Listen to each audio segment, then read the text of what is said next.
আসসালামু আলাইকুম ওয়া রাহমাতুল্লাহি ওয়া বারাকাতুহু।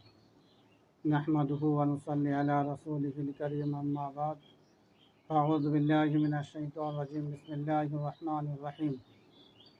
ভাই, আজকে বিষয়বস্তু হচ্ছে জুমার দিনের ফজিলত। জুমার দিনের অনেক ফজিলত রয়েছে। হাদিস পাকের মধ্যে রয়েছে হযরত আবু হুরায়রা রাদিয়াল্লাহু তাআলা আনহু থেকে বর্ণিত।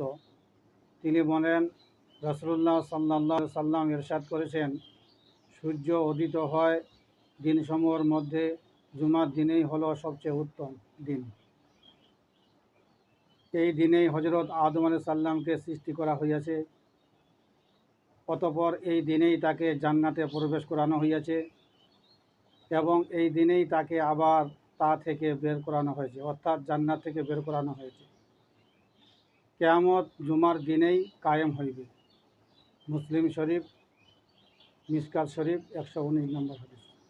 ব্যাখ্যা: জুমার দিন উত্তম হওয়ার অর্থ হইল সপ্তাহের সমস্ত দিনের মধ্যে জুমার দিন সবচেয়ে উত্তম, নতুবা বছরের সমস্ত দিনের মধ্যে উত্তম দিন হইল আরাফাতের দিন। এখন লক্ষণীয় বিষয়, যদি এই দিনেই জুমা বা আরাফাত একই দিনে হয় তাহলে সেটা হবে সবচেয়ে উত্তম দিন। মোল্লা আলী কালী রহমতুল্লাহ আলাই বলেন, এ সময় এই হজকে হজ্জে আকবার বলা হয়, যা জুমার দিন ছাড়া অন্য দিনে আদায়কৃত 70 হজ থেকে উত্তম। হজরত সাইদ ইবনে মুআজ রহমতুল্লাহ আলাই বলেন, জুমার দিন আল্লাহ তাআলার নিকট নফল হজ থেকে উত্তম।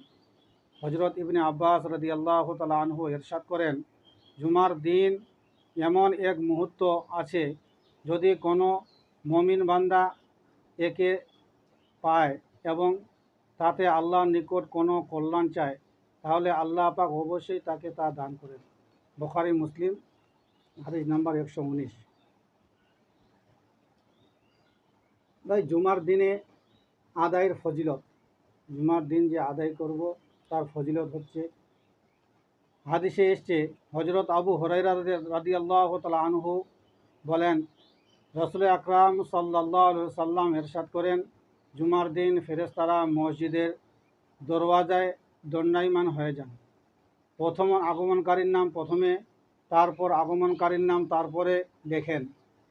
এভাবে আগমনকারীর নাম তাদের আগমন অনুসারে একের পর এক লিখিতে থাকেন।